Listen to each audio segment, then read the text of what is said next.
loud. There we go.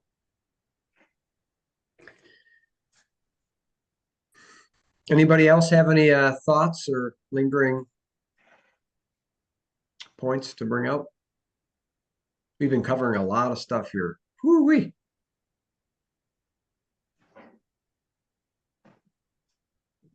Are you gonna talk about the Jesus going to hell while he was, during the 3 days? Mm. What's interesting, I'm not, Okay. Yes, but yes, I yes, have, what's that, Tim? yes, yes, yes, you should. Yeah, Yeah, that's always intrigued me. What was that all about? right.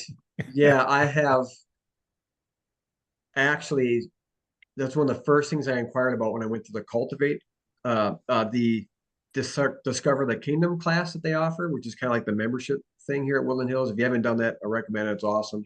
One day I hope to kind of be the facilitator of that because it's just so great to do that. But I asked that question specifically. Do we have any, doctrine at Woodland Hills about what happened when Jesus died? Where did he go? What was and then I followed up. I have a long email chain. Maybe you guys want to see it sometime, of how I propose. I was wondering what Greg and Paul might think about that whole question. Give it that we have a little bit different takes, a little bit more openness on that stuff. And I was even coming from this crazy idea of saying, okay, just for fun, let's say, is it possible that Jesus' actual like divine part of him, the if he was all humans, is it possible that the second person of the Trinity actually ceased to exist and God actually raised him up? And we had fun with that one. Like, absolutely not, because God can't be something that he's not. If God's eternal, then there's no way that Jesus' soul or spirit was somehow not eternal. Um, but then First Peter, that talks. There's some mentions in that book, two or three, and there might be a couple outside of that that talk about some type of going down and preaching to the captives, and announcing the gospel. And then if you look at the different faith traditions, like what do Reformed, Calvinists kind of think about that in the John Calvin's and that tradition, and what do Lutherans think about that? What did Martin Luther think? And you look at all the different traditions, like the dispensationalists, and then you have the Pentecostals, and it all changes. Like, for example, the Reformers, like Zwingli, Martin Luther, and Calvin, they kind of had this impression that when Jesus died on the cross, that was it. He didn't have to go into hell and suffer anymore. But perhaps he went into a place where these departed spirits may have been, and announced. But then they announced that I had victory. But then there's all the different traditions have, well, did he announce and preach and then kind of get new converts? Did he go down there and just kind of take the ones who were waiting? What was going on? I mean, so again, like George said, it's such a deep ocean. It's just kind of crazy. And I think Greg, in that email chain that I had with him, kind of said, yeah, there's something going on. Seems like Jesus went and proclaimed something to departed spirits who were conscious. I think it's more speculation than it is like a doctrinal thing, if that makes sense. Long answer, Ron. No, it's like my buddy Steve would say, that's another beer. Oh, I like that. That's another, yeah. I'm gonna steal that. That's another beer. Sorry. That's maybe two beers on that one. Whew.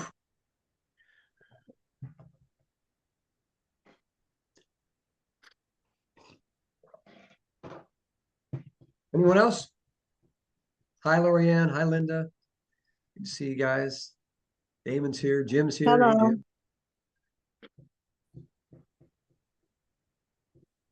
My wife is not here tonight. She's at my daughter's martial arts belt testing to increase in ranks. And I just couldn't pull myself away to ask people to reschedule. I wanted to keep going with this. So, anyone else before we get into module 5? I'll get my screen set up here in case there's any takers in the meantime.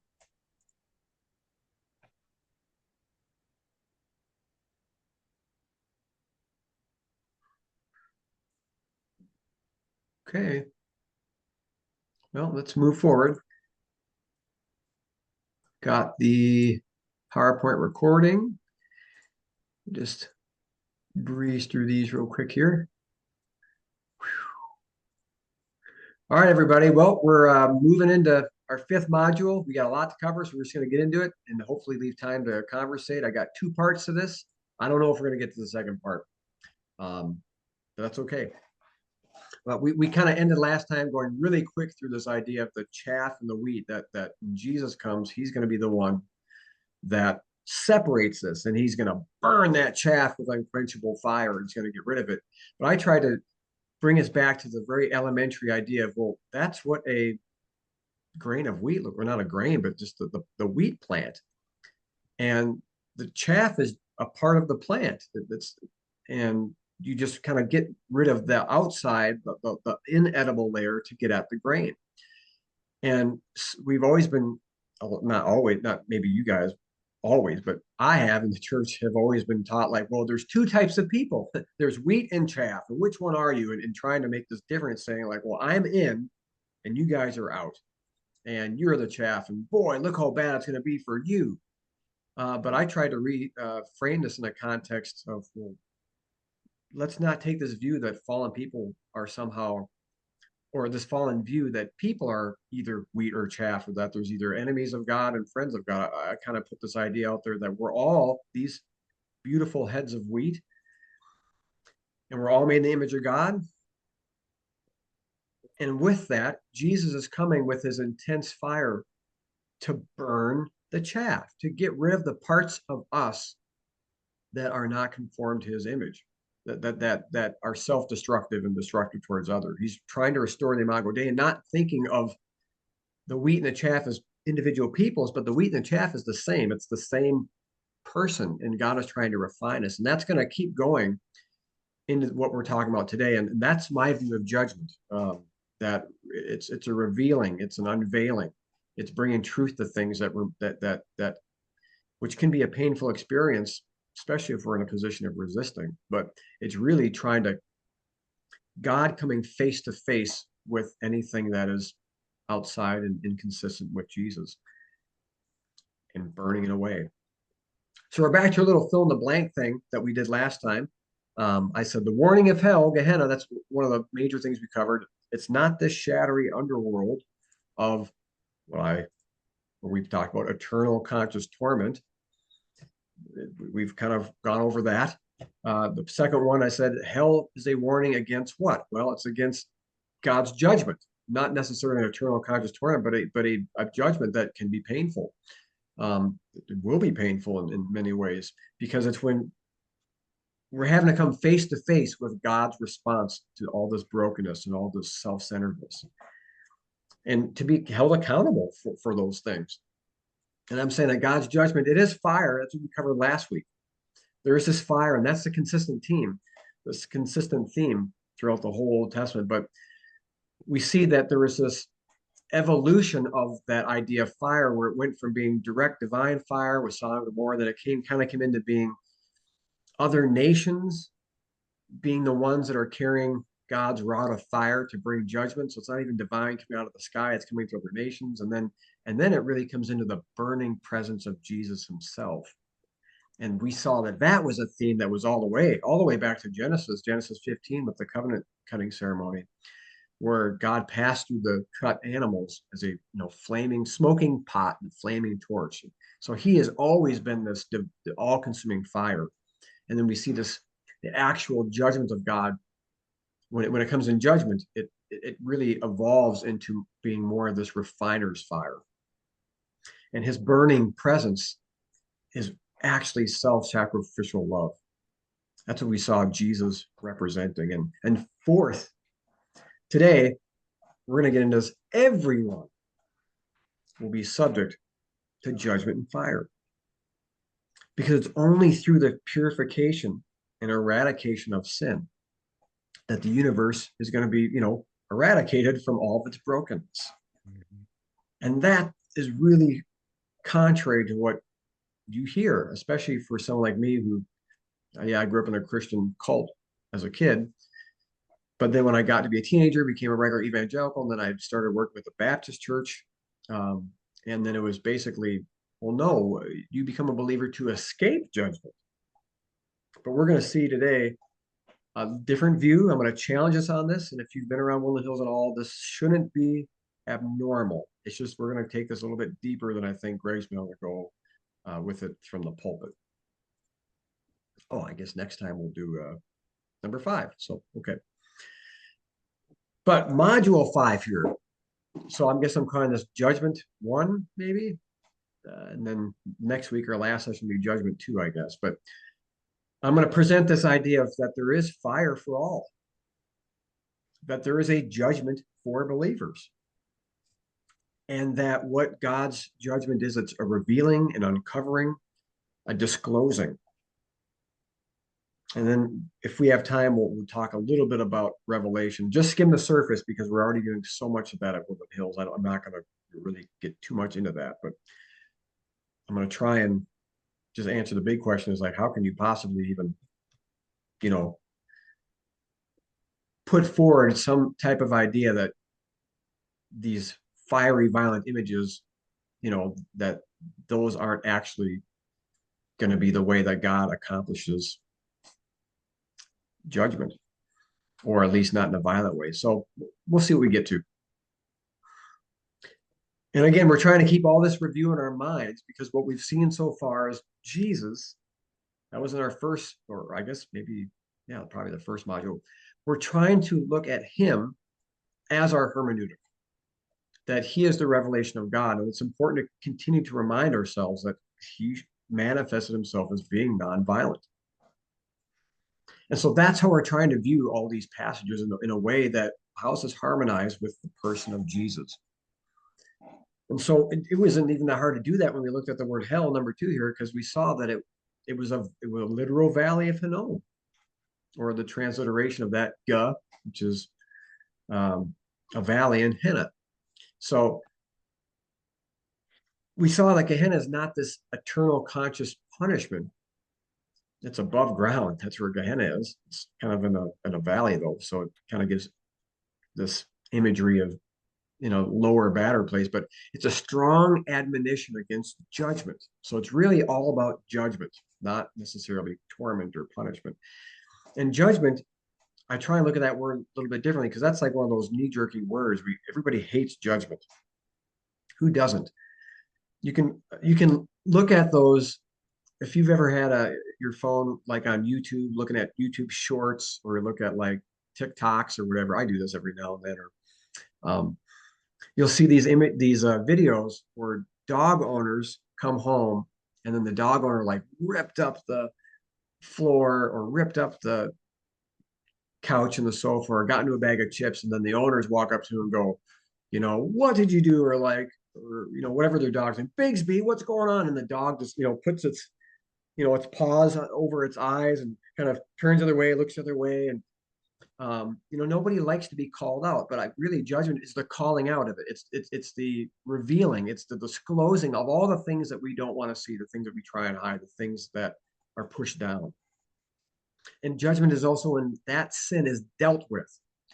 Dealt with doesn't need to be necessarily murder.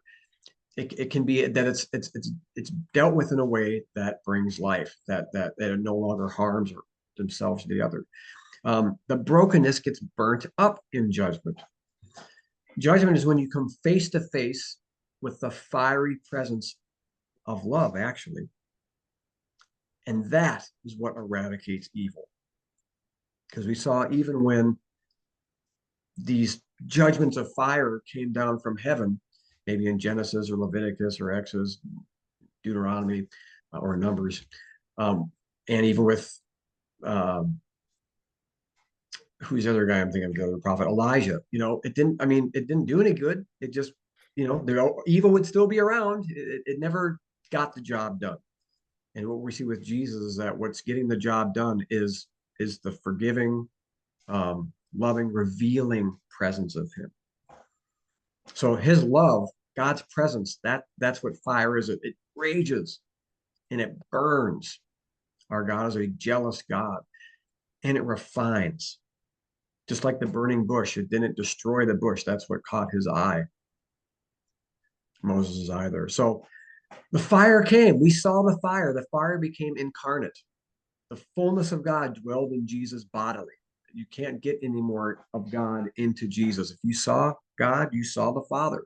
And there he came, just like all the Old Testament prophecies spoke, that when Messiah comes, man, he's got his winnowing fork and he's going to throw up the wheat and it's going to remove the chaff. But we also saw that no one is cast out who comes to him, not one. But Jesus doing this local, individual invitation, one by one. That's what's different than what the Old Testament prophets kind of alluded to. They're kind of saying when he comes, it's going to be once and for all. But Jesus showed this completely different way of dealing with it, and he really was going about individually making invitations and going one by one, and it wasn't some power over to accomplish victory and accomplish eradicating sin and brokenness. It was from underneath, so completely different. No wonder why they didn't receive him when he came, because this is not what they were expecting. And I know I'm going a mile a minute here because there's just so much. But if that is the lens that those people had in the Old Testament, what else did God have to use? He didn't have anything else to use. So he had to enter into that terminology, he had to enter into that mindset and speak through that. So that way he could come in and then change that idea from the inside out. I don't know how else he could have done that. It would have taken some type of overriding power to just force the hand of the prophet to write something that was against what their will and against their understanding, against their cultural conditioning. So that's how I try and interpret this. Is that's why it looked so weird when he came. That's why after Jesus died, the disciples are sitting around going, all right, now is it now the time you're going to restore the kingdom? Right now? That's Acts chapter 1, and that's not what happened. And instead, the disciples had to pick up the same nonviolent, self-sacrificial, other-oriented love that Jesus carried, picked up their cross, and then they, some of them got crucified upside down and boiled in oil. That was the methodology, to not use fire. So hopefully we've painted that lens well enough that we can see that how we're seeing hell in a different light is because we're looking at it through Jesus' hermeneutic of nonviolence. And last time we talked about how Jesus rebuked his own disciples at the mere suggestion of calling down literal fire. When he was trying to go to the Samaritans, they stopped in there. The disciples went ahead and they wouldn't receive Jesus because he had his heart set to go to Jerusalem. Which I'm not exactly, as I mentioned, I don't know what that means. If they just want him to stay there, or that they were angry that he was going to go to the Jews and not, reveal himself to the Samaritans because they were right. I don't know. But when the disciples came back and said, should we rain down fire like Elijah? Let's call it down from heaven and consume them. Jesus, you don't even know what manner of spirit you are. I didn't come to kill. I came to save. Boy, that's just crazy. But really cool to see that when you see the literal fire that we looked at in the Old Testament, and how Jesus is completely rebuking the even lowercase s, the spirit of that, the energy of that, the thought behind that. And as I mentioned, violence never worked out in the past, no matter how much time, how much ever fire came from the Ark of the Covenant, or came from the tabernacle or the temple, or came down from the sky. The evil just keeps going. Doesn't matter. So if those narratives are showing some type of truth there, well, they didn't work.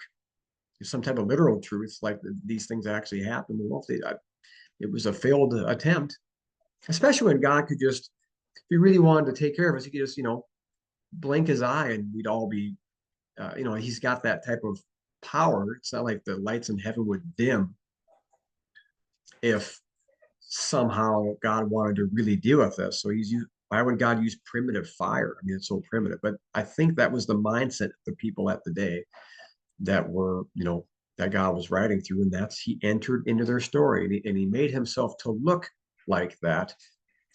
Just like on the cross, he made himself to look like a common criminal who's a sinner, but he made himself to look like that in the Old Testament. And accommodated that and got accredited that, only to change it later. So That's some of the stuff we picked up from the going through cross vision in SEM. And I hope I'm accurately explaining that because this is really big stuff here, right? I'm just, like I said in the beginning, I'm just trying to get us to think possibly in a different way to soften our hearts and minds in this idea. All right, all that said, a final age or era of judgment is still soon to come. So even Jesus backed up this idea that he's going to return. And that's when all evil and cosmic evil, including principalities and demons and devils and spirits and all sin and self-centeredness is completely eradicated. Right now, it's just kind of this invitational deal, slowly through time, where it seems to be a more frog in a hot water, slowly over time process. But this final era, this final judgment appears to be more of a global or an all-inclusive thing. And there's plenty of texts and scriptures we can pull out where, the angels are coming down and gathering all the elects out of the, from all the earth, and then all the earth being resurrected. So it seems like it's this global thing, and it's happening en masse. So from our Jesus lens, then, this nonviolent lens, this power underneath lens, what might we imagine happening during this age of final judgment? Because that seems to go against what we see in Revelation and other kind of fiery apocalyptic imagery. But if we're going to try to think this way, what does that look like? And for both, maybe the sinner and the saint. Because we often think, isn't it true that all believers are just saved from all of God's judgment? No fire for them. We're often led to believe that in our more evangelical conservative churches. Well, before we deal with the final judgment, the very last at the eschaton, at Jesus' parousia, which means his appearance, his coming, the eschaton, the last days. Before we deal with that and the unrepentant, we're actually going to look at what judgment means for us. We're going to point the finger back on us. What does judgment mean for us first? And then we'll go to the unrepentant next time. Which is exactly what I said at the beginning. This is what Jesus wants us to do. I think so many of his warnings about judgment were trying to get us to look at ourselves and not be hypocrites. So I'm putting this bold statement out there. Everyone is going to go through God's fire. Everyone's going to be subject to God's judgment eventually. Believers experience it both now and will in the future at final judgment. And the unrepentant will also. Now, I don't know if that surprises you or if that rubs you the wrong way. If it does rub you the wrong way a little bit, then that's good. A friend of mine had a rubber band and he pulled it out and he just had the rubber band sitting loose in his hand. He said, listen, the rubber band is worthless when it's just sitting out slack. And if you pull it too tight, well, then it breaks. But if you can get it in the stretch zone, man, that rubber band becomes a lot more useful. So that's what we're trying to do tonight, is just get you into the stretch zone and get, I'm getting stretched by this too. I have a personal testimony. I don't think I have time to get shared, but this is an interesting statement I'm making, and now I'm going to try and give some proof text for it. Let's take a look at Mark chapter 9, 42. And as I click on this, it should pull up my Google Chrome webpage, and we'll kind of look at this. And Mark is interesting because there's only one section of Mark where hell, Gehenna, the Valley of Hinnom, is referenced. And it's all sandwiched in chapter 9 here. They're all in a row, almost like Jesus did it in one teaching. Kind of interesting. But let's read this. And we've got remember we have our Gehenna lens on. So I'm going to say Gehenna, or the Valley of Hinnom, when the word hell comes in. But we're really trying to get to the end of what he's saying. The end of it. So I'll just read it. Whoever causes one of these little ones to believe in me to sin, it would be better for him if he had a great millstone hung around his neck and he were thrown into the sea. And if her hand causes you to sin, cut it off. It's better for you to enter life crippled than with your two hands and go to that valley of Hinnom, to that unquenchable fire. And if your foot causes you to sin, cut it off. It's better for you to enter life lame than with 2 feet and be thrown into Gehenna. And if your eye causes you to sin, tear it out. It's better for you to enter the kingdom of God with 1 eye than with 2 eyes and be thrown into the valley of Hinnom, where the worm does not die and the fire is not quenched. It's inevitable. You can't stop it. Verse 49, for everyone will be salted with fire. Whew. Salt is good, but if the salt has lost its saltiness, how will you make it salty again? Have salt in yourselves and be at peace with one another. Just hang on with me a little bit here. It seems as though Jesus is saying here that you're all going to be salted with fire. Now, if you have a study Bible, a lot of these study Bibles will actually do a section break right there at verse 49 and separate all are going to be salted with fire and put that in a whole, as if Jesus is starting a whole new paragraph. And that would make sense if you're coming from this mindset that Gehenna is only for those, the threat of judgment, the threat of being coming face to face with God with your self-centeredness and brokenness is only about like a legal need to go to hell. Of course, you're going to separate that into a new paragraph, because how could that possibly be relating to people who have received Jesus as their Savior? But if, in my opinion, if you look at that as just the way the original Greek language was written, where it's all in unical, one sentence, no periods, no punctuation, all upper and lower case letters, there are no section breaks. It sure seems as he's talking about all believers and followers, whether you're saved or unsaved, you're all going to go into the fire. You're all going to be salted. We're all going to be subject to some intense flame of the presence of God. Why? To have sin removed and dealt with so that it no longer exists. Because it's really bad. It's bad for yourself. It's bad for others. It causes brokenness, causes hurt, causes shame. It's bad for even the creation. And Jesus is imploring us that we have some say-so on this. Yeah, we might have inherent brokenness that is genetic, or it could be systemic, or it could be raised in that way. But we all have some say-so. Whatever say-so you have, he's encouraging us to use that to not conform ourselves to the world, and to be transformed, to go on the offensive against this stuff. And that's because we don't see it normally in this way, because we're not preached the gospel from this perspective. We're preached that it's all about getting saved to escape penal consequences for sins. Jesus came so that God can inflict violence on the Son, so that way at the end of the age, God doesn't inflict violence on you.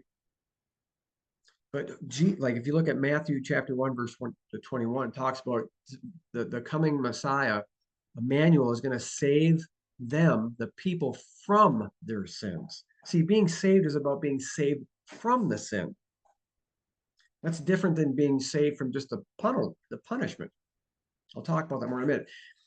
The gospel isn't a transactional salvation where you kind of get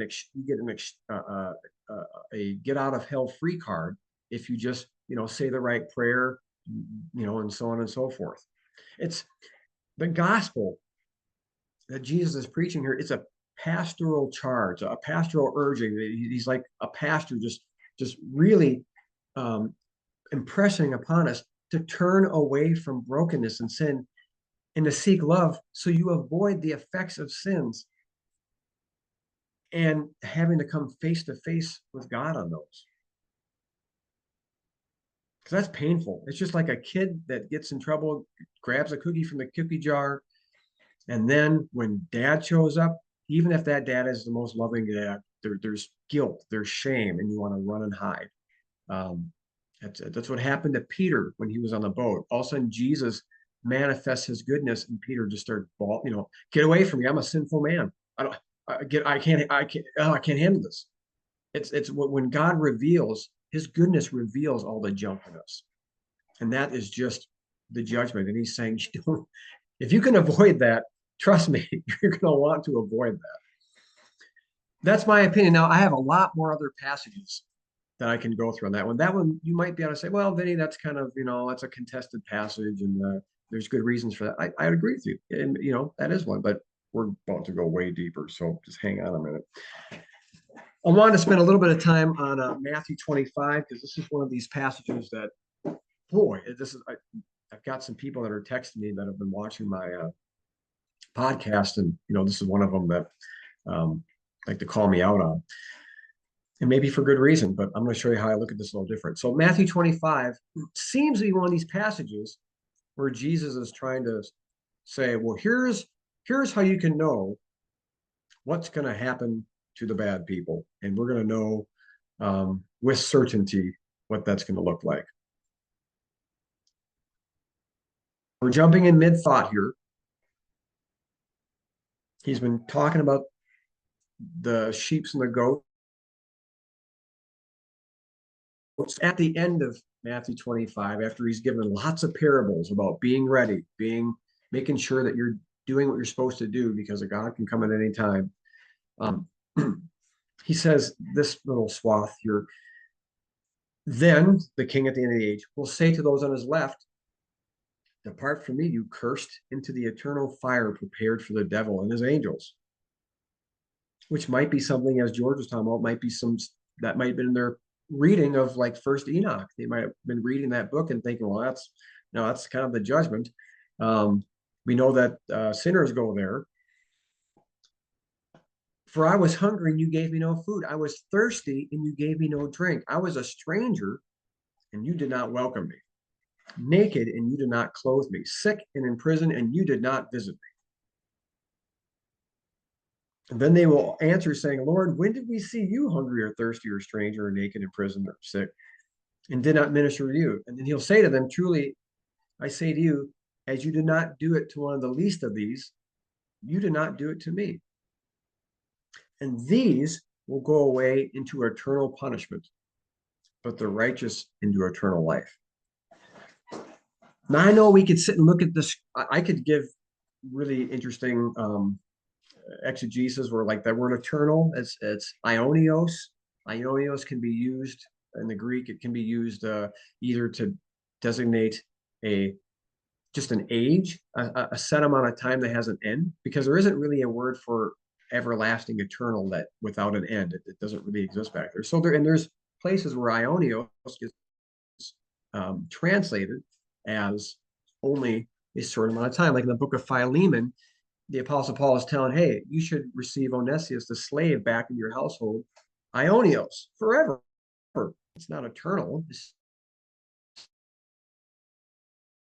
is over. And there's lots of other bad. That's the first one I thought of.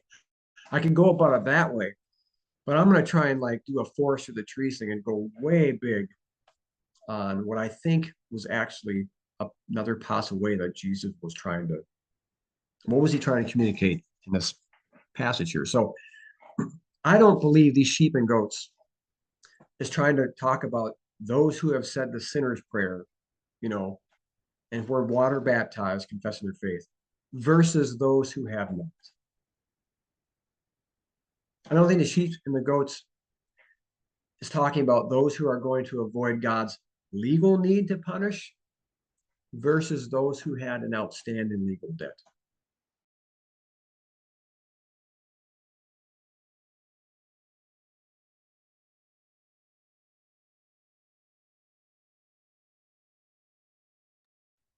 Hey, Vinny, I think your mic muted or something.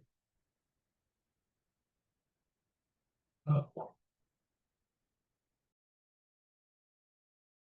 I'm trying to turn the tables on them. Who is he talking to here? Well, Jesus is talking to his existing disciples. He's not even, when he's making these statements, he's talking to his small group of people. It's called the Mount Olivet Discourse. It actually starts in the previous chapter, chapter 24. We'll just read these couple passages here because this gives us the context was saying, and it really changes. It changes a lot here. Don't know why my computer is frozen, but I'll just read them from my own handheld Bible here.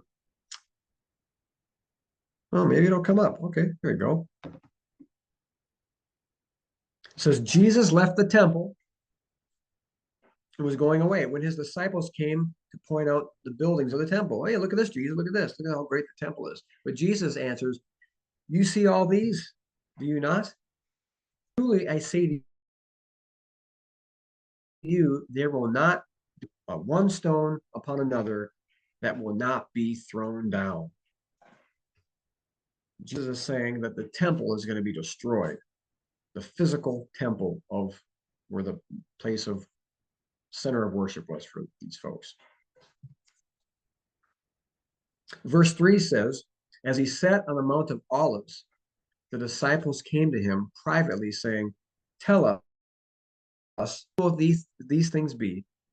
And what will be the sign of your coming at the end of the age? Now, I also need to say that in Mark 13 and Luke 21, it doesn't say the coming of your end of the age. It just says, what is the sign that this temple basically is going to be destroyed? And when is it going to happen? Which is interesting. If I had more time, I'd talk about that, but it seems like the writer of Matthew is kind of conflating both these ideas, and he adds a lot more extra material here that is not in Mark or Luke, and I just don't have time to get into that, which is super interesting. But let me go back to the PowerPoint here, and for some reason my computer is being uber. So able to see the screen here?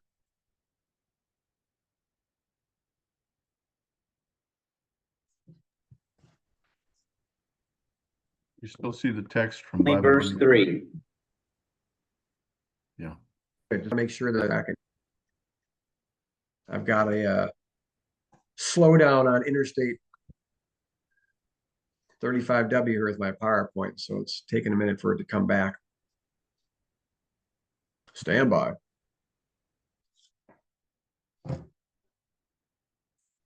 There it is. So as I mentioned, his disciples came to him privately, is what verse 3 said. And they're asking more details about when was this temple event going to take place? He's talking to his existing disciples. So Jesus, this first bullet point in the second half of the page here, Jesus is flipping the whole who's in and who's out, which is what was going on all the time by the Pharisees and the hypocrites. And he's flipping this whole idea of who are the sinners and who are those people that are going to get theirs back upon them. This is a dramatic pastoral exhortation. It's the shepherd trying to say in the most strongest words possible to his own people, his own followers, pointing out and calling them out on their hypocrisy. Like he does in Revelation 16, like, I'm going to spit you out of my mouth. No, I don't believe he's talking about he's going to just forsake you and then you're just off to yourself to go to hell. He's talking about like, listen, this is strongest language I can possibly use. It's this warning and judgment imagery. And he's putting it back on these folks, saying, don't you think for a minute that just being around me and saying that you're a follower of me, that you're somehow exempt from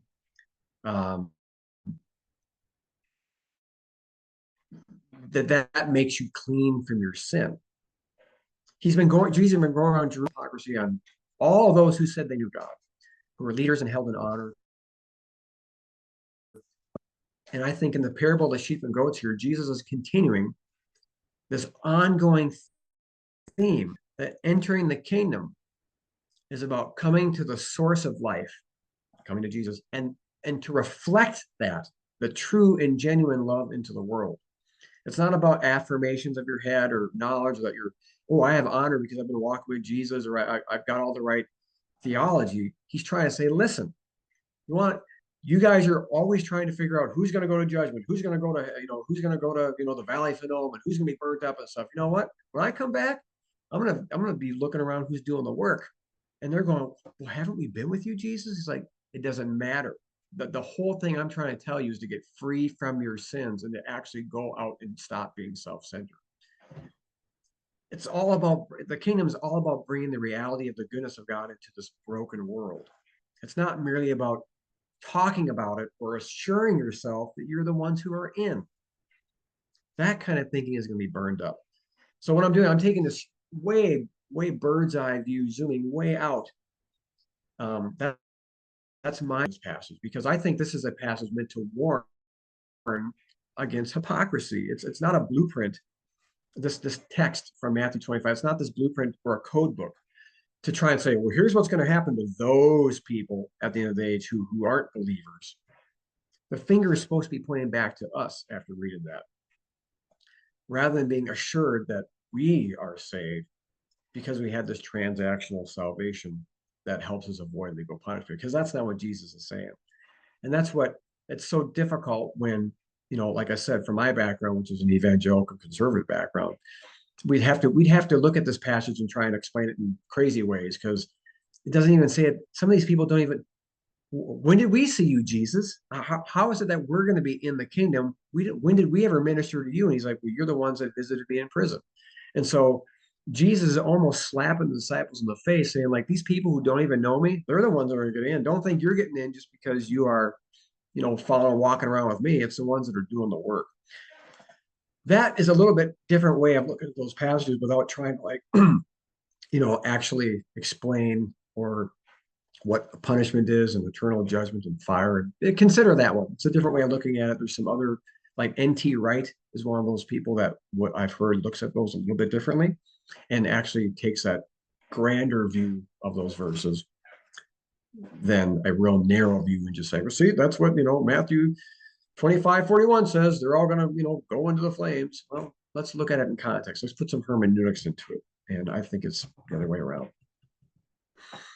We got other stuff here. So let's just continue.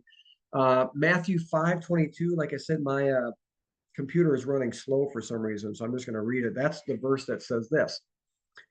But I say to you that if you are angry with a brother or sister, you will be liable to judgment. And if you insult a brother or sister, you will be liable to the council. And if you say, you fool, you will be liable to the hell of fire. So again, he's basically saying all of you, every single one of you are liable to the fire. Don't think that somehow, as maybe the Pharisees did and some of these other, you know, the scribes and so forth, walking around thinking that, you know, oh, they're the ones that in and everybody else is out. It's like everybody is. All causes of sin. Everyone's in this place that needs a little bit of judgment. Matthew 13, that's another one of these passages that is similar to this. Verse 40, I'll read it. Just as the weeds are collected and burned up at the end of the age, the Son of Man will send of his angels, and they will collect out of his kingdom all causes of sin and all evildoers. And they will throw them into the furnace of fire, where there'll be weeping and gnashing of teeth. So often the gospel is preached as, well, how do I avoid that? Well, you can't, you're a sinner. You just need to get the punishment absolved. But I don't think that's what Jesus is saying. Or he's saying that you want to talk about judgment? Listen, at the end of the age, he's gonna come and take up all matters. Collect out of his kingdom all causes of sin and all evildoers. And that should have made his audience go, you know what? I'm just as guilty as the next person. Just like that's what happened when the woman caught in the act of adultery was. That's what Jesus got them to do. Is like, whoever's free from sin, you guys can throw the first one. And it was self-reflective. Not that he was I've heard other people say, well, if there was any righteous people there, they could have stoned her. No, Jesus is trying to throw it back on them. You think that that's the right way to handle it? Well, the right way is to recognize that you are just as guilty as everyone else. And how dare you think that somehow you're going to avoid, you know, having to change your lifestyle just because you think you're on the inside. So my answer to that is no, we're not here. The gospel is not to get legally absolved. That's not why Jesus died on the cross. But the purpose is to receive the person of Messiah into her heart so that the burden of sin can be lifted off, which means the causation of the sin is removed, or it's healed, or it's restored. That's what I believe the real meaning of forgiveness is. It's not a release of a debt. It's like having a rock on your back that's taken off. And that rock is the condition, the propensity to sin. And Jesus is saying, unless you come to me for life, you're going to die in your sins. There's no way you can get out of it because you don't have the power within yourself. And so all these verses, I think, that oftentimes, from my experience, it was in the evangelical Christian church that we're trying to say, well, we don't have to worry about this because we've got, forgiveness. We've already made that transaction with God. I really think Jesus's whole purpose was to say, listen, we all need to go through a purification process, and don't try and start pointing your finger at the other side. And this makes a little bit of sense here. This slide here, I've talked with Greg a number of times about this, but especially from, like I said, that more evangelical conservative side, the idea of character formation is just gone from their gospel. And it's almost like, yeah, at the resurrection, you're going to be resurrected in a magic wand, a snap of a finger, all of a sudden your character's just perfect. Like if you had issues of self-centeredness before, what the resurrection, they're just going to be, God's going to filter those out in his resurrection process. You'd be just perfect, which is kind of interesting, an interesting thought. I'm not necessarily endorsing a purgatory type idea here, but character reformation seems to be very fundamental in the New Testament.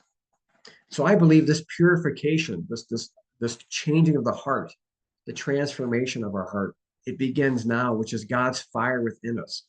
That's the process that begins now. And I don't think there's just a magic wand that's going to be waved in front of us when God's in his new kingdom, when he brings that in fullness to where all of a sudden, well, yeah, I used to have this struggle, but now he's here. And because I'm a believer, he just did it automatically. It's now my character's just perfect. So that's why I'm trying to get this idea that I think that there is judgment for all. We'll read these two verses real quick. This is talking about how our purification starts now. We see what kind of love the Father has given to us, that we should be called the children of God. And so we are. The reason why the world does not know us is that it did not know him. Beloved, we are God's children now, and what we will be. Now it's kind of talking about at the end of the age, at this. I can use that vocabulary. The apokatastasis, the restoration of all things. That's a crazy Greek word in Acts chapter 3:20. The apokatastasis. We're talking about that next week. The restoration of all things. We don't know what we're going to be when at his appearing, because he has not yet appeared. So that verse 2, he's talking about the end times when Jesus comes back as Parousia, the second coming. But we know that when he appears, we shall be like him, because we'll see him as he is. And everyone who thus hopes in him purifies himself as Jesus is pure. So that purification process is starting right now. And it continues. Here's James. James is talking to believers here. He says, hey, you guys, draw near to God. He's going to draw near to you. And then this sounds crazy. Cleanse your hands, you sinners. Purify your hearts. Purify. There it is again.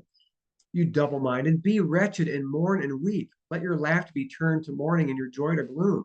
Humble yourselves. Don't think you're just so great because you're on the inside now. Humble yourself. God will exalt you. He's talking to believers, not unbelievers, but that this process begins right now. The current judgment process of the believer. Jesus' call wasn't to save your life, but to lose it. That's from Matthew 16. The gospel that Jesus preached wasn't fire insurance to escape judgment. It was fire assurance that going through God's fiery presence, receiving his presence in you, to let the purifier, the one whose sandals you're unfit to untie, to let him come and burn away the chaff, to save you from your sins. That's the assurance, in my opinion. not saved from eternal conscious punishment in hell, but saved from your own brokenness. Because that's the root of all self-centeredness and evil. And if you've been around Woodland Hills, you've heard the salvation in 3 tenses. Yeah, you have been saved. There's a process. You could, some know like a date and time, or maybe they, like me, you didn't really have a specific date, but there's some point where you're put from the kingdom of darkness in the kingdom of light. But that's just like the starting gun going off, boom, and you're entering the race. And Paul talks about that in Philippians, I think, where it's that book where he's talking about, I'm trying to just run this race, and I'm trying to run it so at the end of the day, I have a pure conscience before God, because he knows that when his come, we're going to talk about this in a minute, when at Jesus' coming, all things are revealed. There's going to be a judgment process even for believers. And so being saved in this life now is just, you just enter the race and you start running, man. And the Lord wants to expose, bring the light. He wants to bring healing, restoration, and full, there's another word I'm looking for, another adjective, but that's that process. That's what starts. And then you are being saved. That's the second tense. You get saved at one point in history, that the starting goes off. Then you're being saved now, as I described. And then at the future, we will be saved. There's passage in the Bible talks about, if we stay faithful to the end, we will be saved. Those who stay faithful to the end will be saved. And so there is a future process where we are also purified from our sins there. So how are we going to start looking at future judgment in a way that reflects this Jesus lens, this nonviolent lens? Well, we're seeing that God's judgment is more of a revealing in nature rather than a violent, let's just mass murder everybody type of a judgment. I'm going to read this verse here from my phone because, again, like my computer is acting all funny. Here's where we see this second coming of God being a revealing. This is Paul saying, I am not aware of anything against myself, but I am not therefore acquitted. It's the Lord who judges me. He's talking about this ongoing judgment, isn't he? Verse 5, therefore I do not pronounce judgment before the time being the end of the age, before the Lord comes, he says, who will bring to light the things now hidden in darkness and will disclose the purposes of the heart. I got to read that again. Verse 5, therefore do not pronounce judgment before the time, before the Lord returns in his second coming. For at that time, who will bring to light the things now hidden in darkness and will disclose the purposes of the heart. And then each one will receive a commendation from God, or commendation, I should say. Who is he talking to? He's not talking to unbelievers. He's talking about us in the church, the Corinthians. When Jesus comes, he's going to reveal, bring to light, and disclose us believers, we in the church. That's what's going to happen. I have these pictures of, you take up a rock around the beach, and his light also shows the crabs, he shows the lobster, he shows the things that are, oh man, here's all this brokenness that never would have been known or never would have really been dealt with unless it came to light. That's how I start. I'm imagining a Jesus-looking judgment, even for unbelievers, even for those who are unrepentant, because I don't see it being consistent with the revelation of Jesus if it's violent mass murder or torture, as we talked about in the second week here. And if I haven't made my case strong enough that believers are also going to be entering into this fire of judgment, not just now, but also at the end of the age, 1 Corinthians 3 makes this about as plain as possible. That's why I saved it for last. And this is the chapter before that I was reading from, and he says to these Corinthians, according to the grace of God given me, like a skilled master builder, I laid a foundation. I helped build your church. And now someone else is building upon it, a different apostle, a different teacher. Therefore, let each one take care of how he builds upon it. And this could be even just what we would call lay people in the church. Just your fathers teaching your sons and mothers teaching your daughters, and the older women teaching younger women, older men teaching, and however you're building upon this foundation. Take care of how you build upon it, because no one can lay a foundation other than which is laid, which is Jesus Christ. Now, if anyone builds on the foundation, and let's say they use gold or silver or precious stones, wood, hay, straw, maybe you want to think about your career, what you do in your free time, where you spend your mind, how you orient your heart towards others. You can insert whatever thing you want in there. It's just talking about how you build upon your faith. Each one's work will become manifest for the day. Let's talk about the eschaton, the parousia, the last days, the coming when Jesus comes. The day is going to disclose it, because it's going to be revealed by fire. Oh, see, we get the fiery language from last time. And that's Jesus's presence. It's his coming. It's as it said in 1 John 3 that we just read a little bit ago. It says as his appearance when he comes. And it says that fire is going to test. So you're going into the fire. That fire is going to test what sort of work each one has done. You have say-so in this life. Okay? And Jesus trying to compel us, the apostles are trying to compel us to not be complacent, to not get lazy, to keep our lamps lit, right? To keep fighting the fight, to keep pushing in. And Paul says, if the work that anyone has built on the foundation survives, and he says, if, boy, that really challenges me. I'm right there with everybody here. He will receive a reward. And if anyone's work is burned up as you pass through the fire, now Jesus is with you in this fire. You're not by yourself. You have received God. And so Jesus is right there with you as you're going through this process. So you're not by yourself. You're not alone, and it's not a literal flame. But if your work is burned up, you will suffer loss, it says. And I don't know what that means specifically, but it sounds like you're experiencing pain in some degree. Though he himself or she herself will be saved. So you're going to be fine. I mean, you're going to come out the other side looking like Jesus, but only through fire. Wow. So rather than us being concerned about what's happening with the other people, with the folks that, oh, God's going to really get back on them, let's do what I think the scriptures are telling us to do and point the finger back on us and recognize, listen, I'm more concerned about my own business. I'm not concerned about you. I need to make sure that my own life is in check before I start pointing the finger and saying, don't you know we're going to be eternally burning in hell? And I'd say, you know what? I might be suffering the same fate as far as being burned up in the fire. And I just need Jesus to come in and purify me. I need his light to come. I need to be disclosed.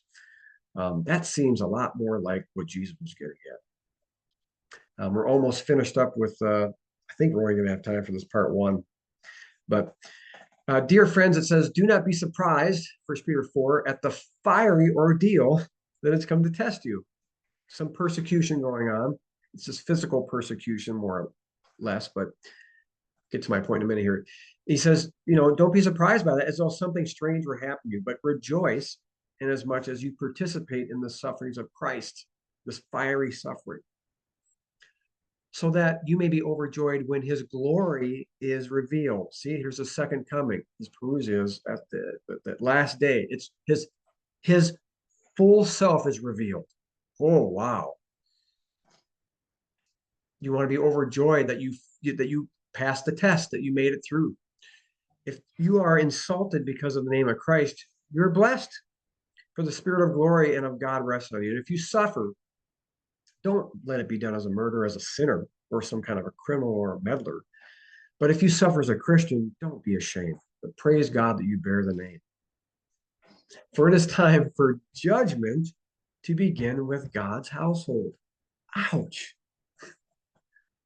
And if it begins with us, meaning if that fire of God's judgment is painful for us, and it's a process, what will the outcome be for those who do not obey the gospel? He's making a comparison.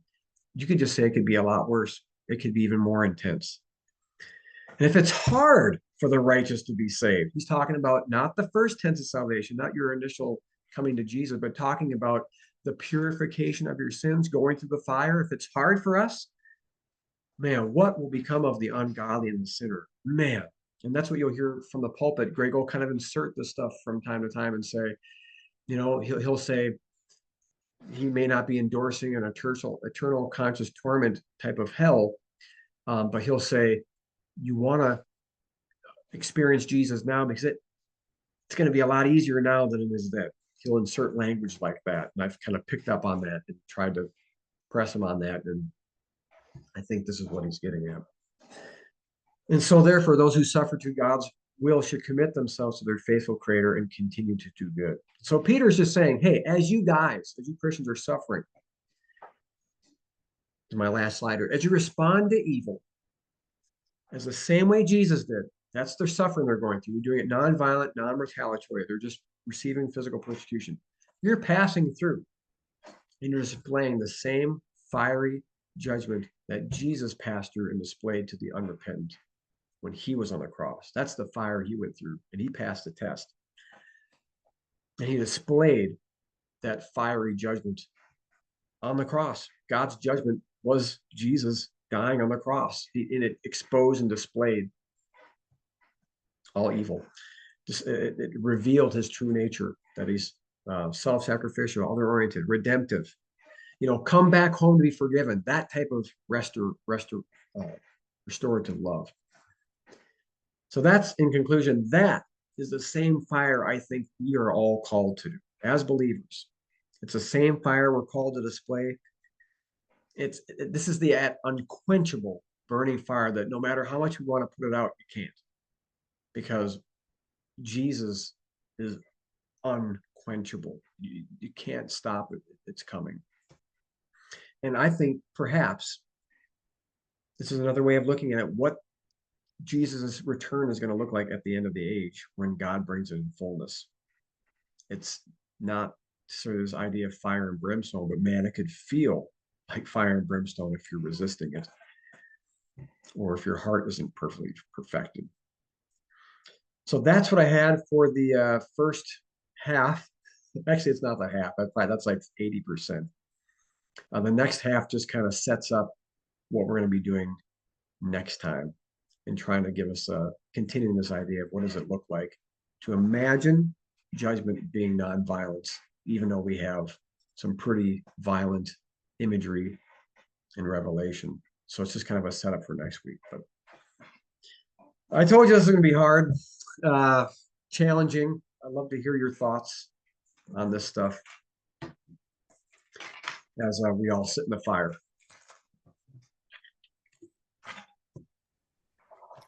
I just want to thank you for one of the last comments about, Greg talking about it's going to be harder later on. I've heard him say that in different sermons, and I had no idea what he was talking about. So I appreciate you explaining that a little more. Yeah, and Greg used to take a more annihilationist view, or what is also called conditional mortality, which meant that there isn't going to be an eternal conscious punishment in hell, but after a time of testing, after a time of fire, that God just rescinds his offer of life from the human soul, and the person ceases to exist or annihilated. So that's where he had been probably in his 20s and 30s and 40s, but he's moved more closer to a view that God will continue to work on a person indefinitely,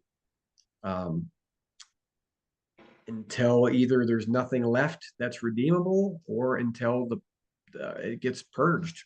I think the first one there, the idea of until there's nothing left that's redeemable, I guess there's still an option for something to be going on eternally, or for a long time at least, because there's so much resistance. So it doesn't, what I'm getting at is it doesn't, there's no guarantees that everyone gets in, or that everyone is, responds to the love of Jesus. That's a better way of saying it. But it provides the opportunity that it very well could be the case. Yeah. You know, Vinny, in past 20 years, Greg has from time to time touched on something that sounds very much like purgatory. You know, that God can continue to do work after we passed out of this mortal life. And it's a little ambiguous, it's a little strange, but it does provide some hope for those of us who know that you know, we all stand in need of judgment. I think a lot of us get very hung up on the vindictive or the punitive part of Yes. judgment and don't really focus on the restorative part. And I think that that's an aspect too that I've heard him touch on from time to time. And in my opinion, if the cross showed us anything, it showed us that God does not need to be punitive. Mhm. He doesn't need to punish in order to get paid back, in order for his wrath to be satisfied. I know that's how the penal substitutionary view of the cross is, but hopefully, as a tip, that's what I hope to be covering next season in the spring for Cultivate, is going over that penal substitutionary atonement and why I think that's bogus. But no, I don't think he needs to penalize.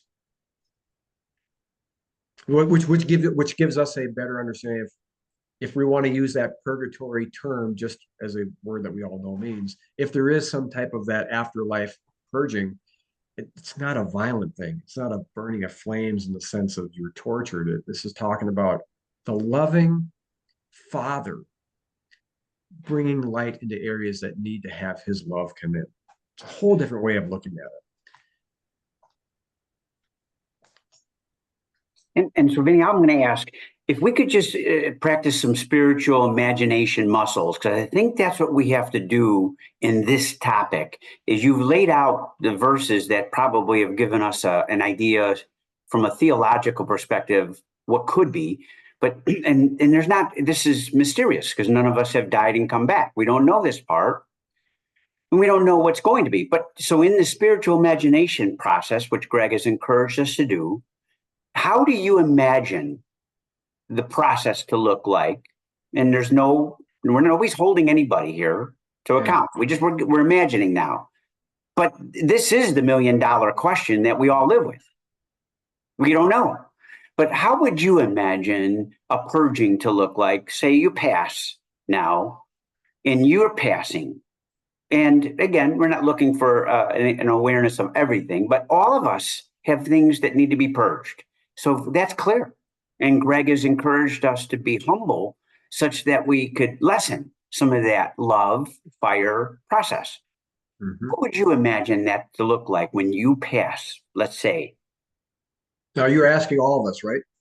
I want just, no, because Me. this will be an hour if everybody gives an example. I'm just saying, for helping us to imagine a little bit, what have you imagined it to be for you? And we don't need to know the specific of something, but what does it look like from a purging in your mind when you pass? I've done a lot of talking, so I want to make sure I defer to anybody else. Oh, if No, somebody wants to offer an opinion, that's fine. I can Yeah. respond. I just want to be respectful of everybody else too. So, Sure. And to be honest with you, I've gone there. I've started to imagine this stuff.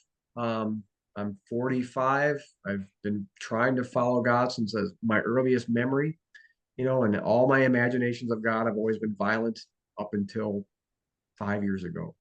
So I'm a newbie. And I am just starting to work this out. All I can imagine is just lots of tears of relief, and it's like hugging your dad who you've been estranged from all these years, and all that brokenness comes out. And I've experienced a little bit of this myself recently. In September, I went through a fiery process. I don't know what was happening. I felt like I had no purpose to live. Not suicidal. I wasn't suicidal. I just felt like everything I'm doing is just for myself. What is the benefit of this? And everything I built my life upon. And I think I got counseling from 6 or 7 different really good friends of mine. Kevin Callahan's one of them. But there's a handful of others. And every one of them, after listening to me, said, Vinny, this is from God. You need to go through this because he's purging away things that you have been holding, I've been holding on to them like this with gritted knuckles, just like, and they're white knuckles. And I don't, and as I let go, I got nothing to grab onto anymore, you know, and I feel like I'm by myself, and God's trying to come in and he's trying to replace all the things that I've had I've gotten life from, and all the things that I've gotten my security from, I've got my happiness from, and so on and so forth. So I just encourage all of us. I don't know if anyone has other comments, but I'm starting to go through the fire, probably for the first time in my life. And it's I think if we imagine God as the most loving possible father, mother, then you're not scared anymore. But it's amazing how sin can give us all these false things, and you build your life upon things that are not of God. So that's my short response, but anybody else can feel free to jump in on what Jim was saying there.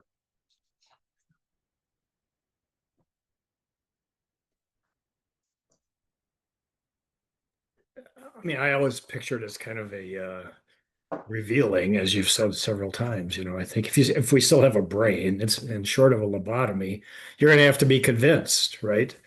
You're going to have to change your view of things in a major way. So I think, I guess, assuming we're still going to be some kind of humans, right? You know, with a brain, you're going to have to change your mind. So it's going to have to be something revealed to you that changes your view of things in a major, major way. And you have to go, I get it. I get it. And then that's it. Away you go. So, I mean, I really do think it's going to be fairly pragmatic in a sense, you know, that God's going to show you your life and how it was affected, how you affected, how he affected, how all that stuff happened in the real world and where we are with a real brain and a real human being. And you're going to go, oh, okay, I get it. I'm in.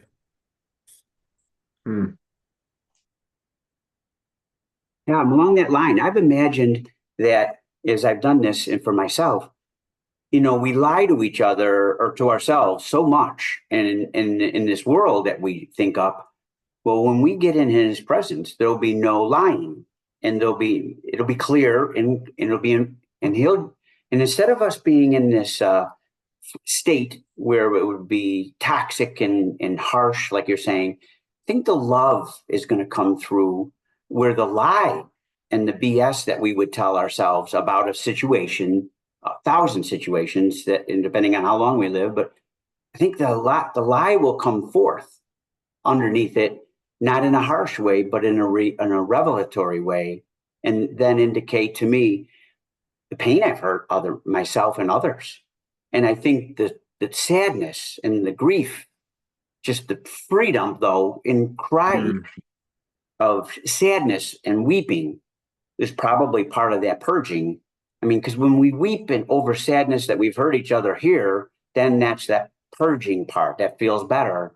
It seems to me it's only going to be at that level in a much more pure sense, because that love and purity isn't going to be a judgment. It's going to be in his loving eyes what could have been, maybe, for the person and people that we impacted in that way. And to me, that's how I imagine the fire is not necessarily a pain, a physical pain, but rather the in-depth, the deep pain that comes from how I've hurt Ron or George, let's just say whatever, right? The people that I've looked in my life.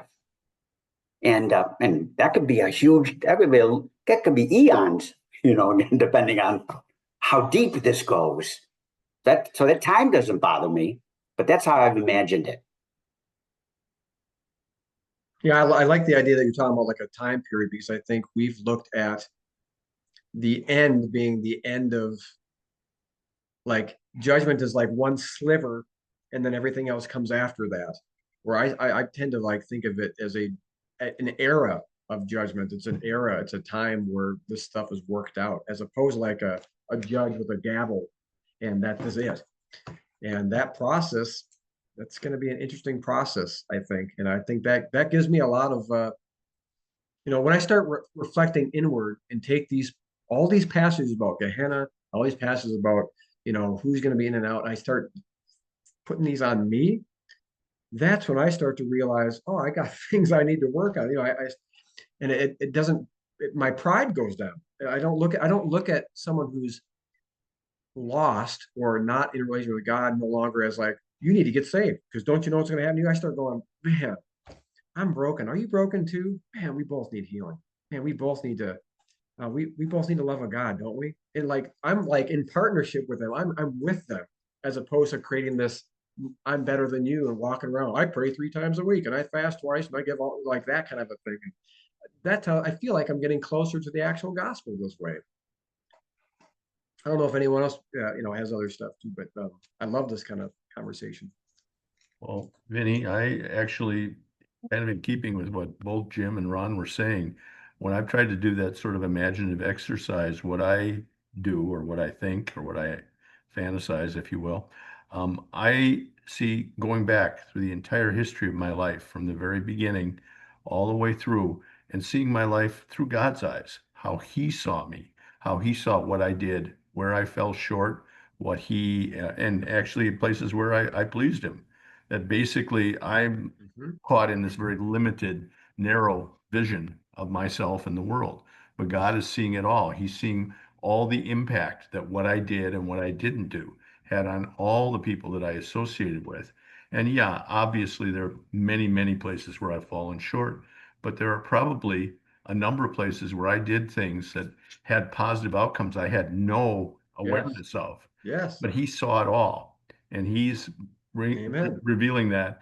And I think that the punishment, the fire, is the pain of seeing those places where I fell short, where I didn't do what He gave me the opportunity to do and the talent to do, and I made a mistake.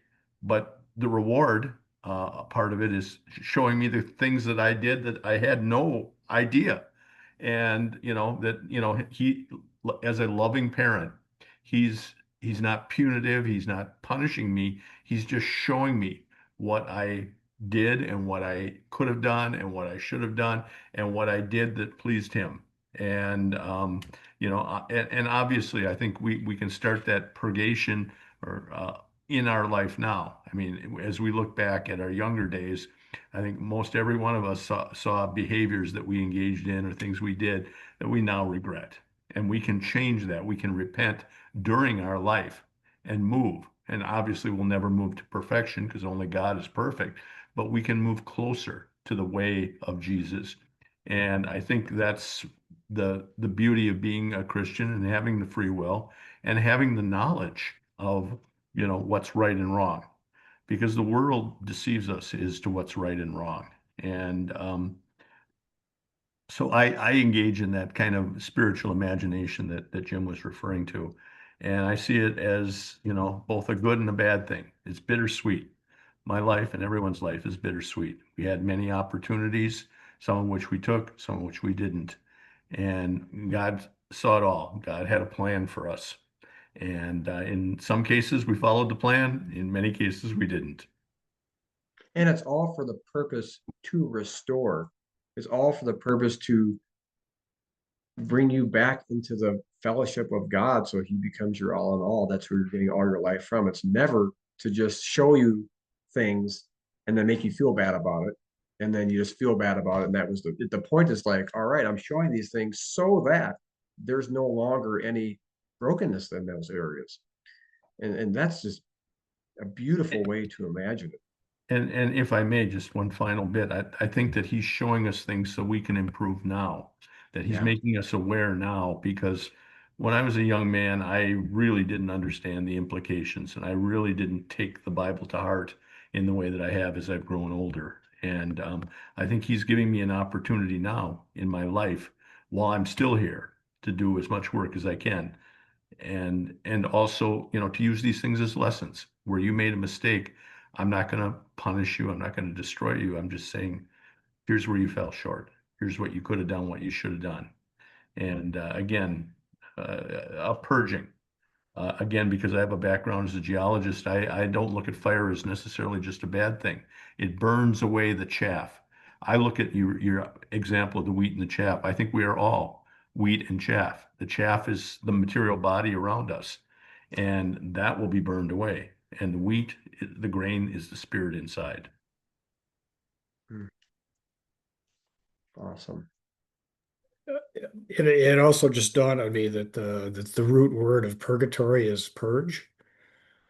And so, to basically reject that entire concept, I mean, let's be honest, there's kind of a knee-jerk anti-Roman Catholic sentiment in many Protestant faith traditions. But I think it's don't reject that entire concept, of a purging, of a process, assuming there is some kind of time going on. But so, I think I've seen a lot of just kind of knee-jerk anti-Roman Catholic stuff. If it's Roman Catholic, it's bad, or it's whatever. So one thing I would caution us all is don't, take the idea for what it's worth and look at the root of the word purgatory, which is to purge, which is to release, to get rid of the stuff that ain't gonna work in God's new kingdom, right? And while the Roman Catholic Church may not take a Jesus-looking non-violent lens, non-literal fire lens, I think that's what the Woodland Hills suppositions, try that Agreed. on. See, that might change how you view purgatory in a way, or that type of a process, right? Oh, well, that makes a little more sense. It might soften it a little bit, because that's what happened with me. I was knee jerking all the time when Greg was saying this stuff. Going, what are you talking about? Well, and look what they did with it. That's how they built the cathedrals, right? Right. Basically, it was, hey, until he's going to be in purgatory for 10 million years, unless you pony up, and so they grossly misused it over the centuries, and so it turned into a knee-jerk negative reaction for a good reason. But it doesn't mean the idea is bad. As Greg says, don't throw the baby out with the bathwater. So. Mhm. I Yeah, just certainly wanted to say one thing. doesn't sit with me easily, but I'm trying it on like a pair of pants. Oh, go ahead. No, that's okay.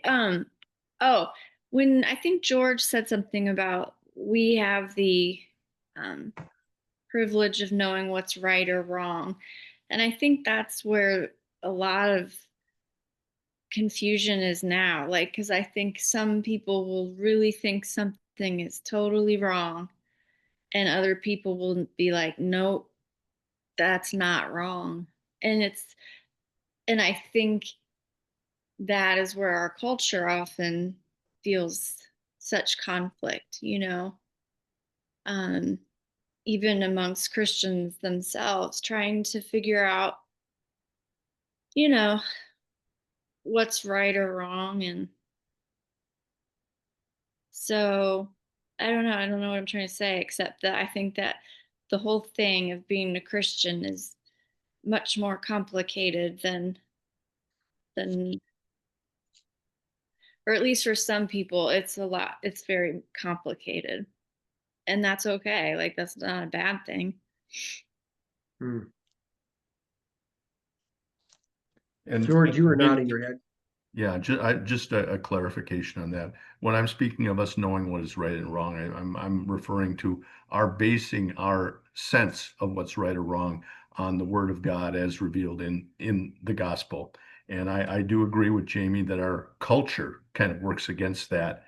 And there's a lot of people out there that don't like to hear something is right or something is wrong. And so I think the Bible gives us very, very strong indications.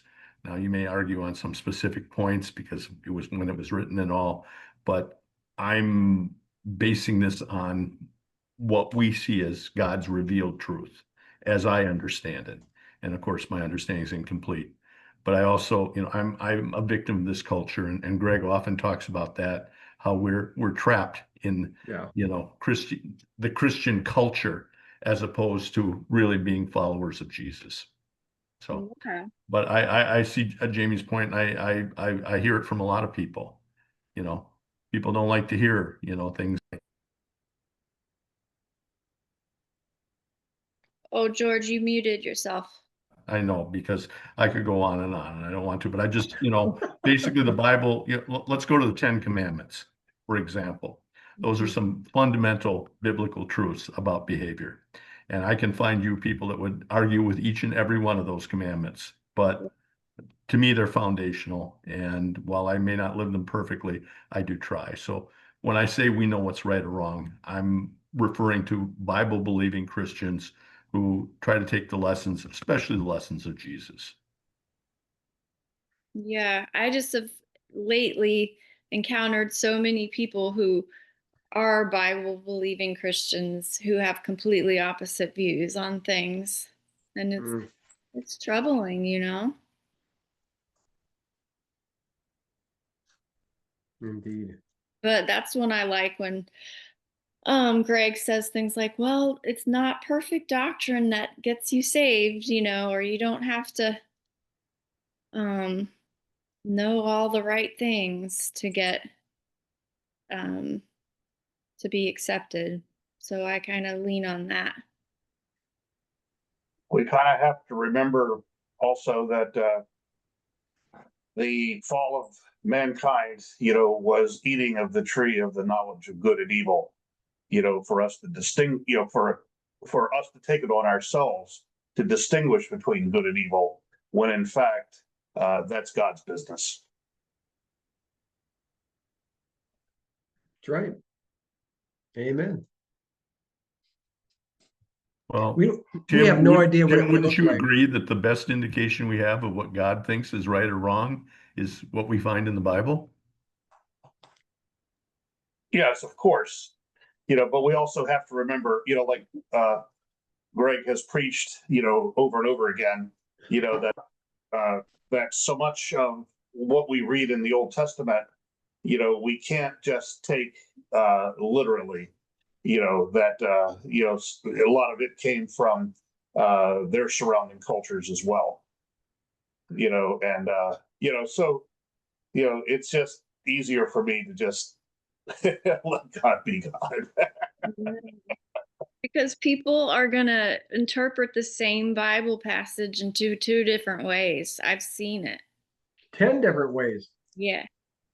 And if we just don't care to judge, we just let people be how they're going to be, and that's there, and what they do and don't do is between them and God, and not between me and them. Yep.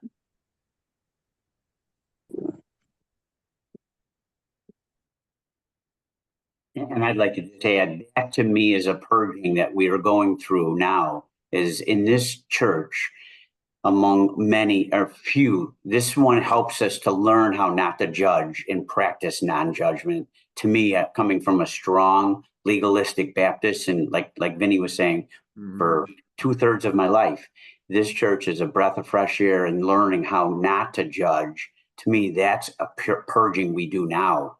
We judge way too fast. And especially if your heritage comes from that, that's a purging for sure. Yeah.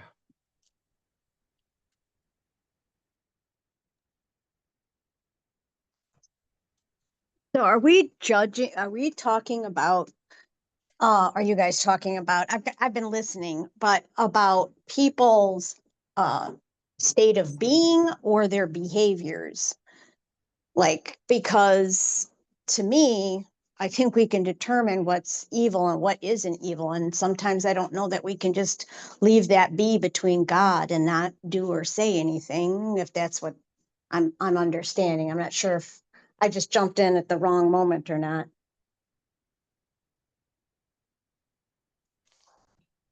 No, I think you're jumping in at the right time. Yeah,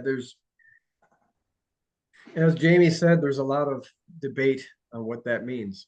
But there's what that whole idea of judging each other means. I read one of those from 1 Corinthians 4 tonight. Don't judge before the appointed time. I don't let any of you guys judge me except God. That's kind of an interesting statement. But then there's also things like Paul say we do judge on the inside, and then they have to, in the same book, he's saying, hey, in 1 Corinthians, throw out that guy who's having an affair with his mom. We need to make a decision here. So there's a lot of context, there's a lot of nuance, there's a lot of situational things.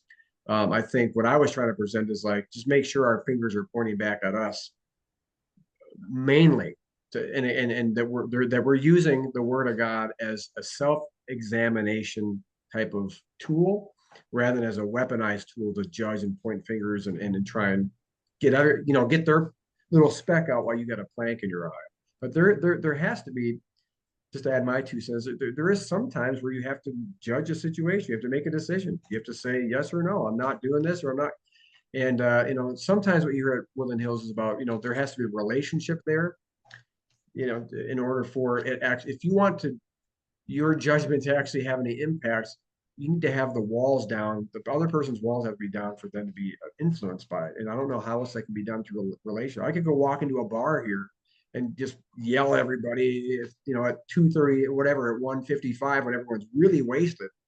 Well, and then they're wasting their lives. What good is that going to do? I don't have no relationship. And then you can come into my life and find 15 other things that are just as bad but there has to be some relationship. That's what I'm getting at, Lori, that there has to be something there going on. And I hear what you're saying. Like we can say that racial injustice is not good, right? We're not going to look at the guy over here who's a KKK murderer. Let's say, back in the day they used to do lynching and just not judge it, right? I think we're going to say something and have some kind of response, but to do that without self-reflection, I think is completely missing. That's not what the gospel is talking about. And I might have just threw a whole wrench into the thing here. I wasn't trying to do that, but my apologies.